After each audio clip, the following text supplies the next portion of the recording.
Last winter, I moved into an old Victorian house that I inherited from my grandmother. It had been empty for a few years before I moved in, and despite its size and creaky charm, I was excited to start my new life there.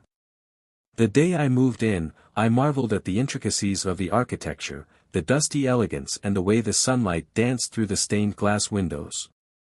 A few nights in, I began to hear strange noises at night. It started as a faint whisper, a soft rustling sound coming from beneath the floorboards. At first, I dismissed it. Old houses settle, it was probably just the house adjusting.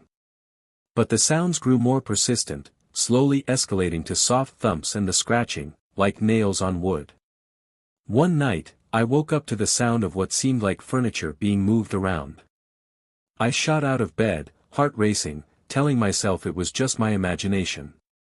The sound continued, like something was dragging itself across the floor. I forced myself to investigate. Armed with nothing but my phone flashlight, I crept through the dark hallways, guided only by the unsettling echoes that led me to the living room. Nothing was amiss. I stood there for a moment, my breath steadying, when I felt a chill run down my spine. In the dim light, I thought I saw a shadow dart past the stairway. I rushed to the stairs but found nothing. It was probably just a trick of the light, I told myself, returning to bed with my heart still pounding. The next day, I decided I needed to learn more about this house.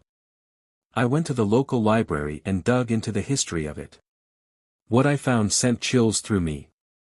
The previous owners had been a young couple, but one fateful night, they had vanished without a trace. After their disappearance, strange rumors about the house began to surface, whispers of a darkness that consumed the unwary. That night, I resolved to confront whatever was haunting my home. I sat in the living room, recording every sound and prepared myself to explore under the floorboards. The atmosphere felt electric, as if the air itself was charged with anticipation, whispering secrets only the shadows understood. I had turned off all the lights, save for a single flickering candle that cast dancing shadows against the walls. Each groan of the house seemed amplified in the silence, every tick of the clock reverberating through my bones. I could hear the creaks of the old wood settling, but there was something else, soft thuds that seemed to echo from the depths below. My heart raced as I gripped my phone tightly, the recording app open and ready. Was it just my imagination, or was there a faint whisper beneath the sound of my own breathing? A chill crept down my spine. Pulling myself from the safety of the sofa, I made my way to the edge of the room, where the floorboards looked slightly warped.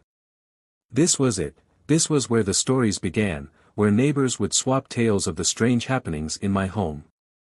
I knelt and inspected the floor, my eyes adjusting to the dim light.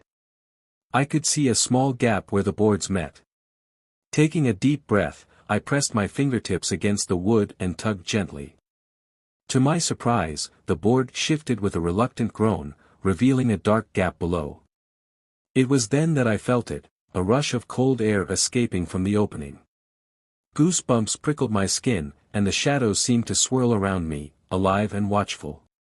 Voices, muffled and indistinct, rose from the crevice, beckoning me closer. Each heartbeat pounded in my ears, urging me to either flee or descend into the unknown.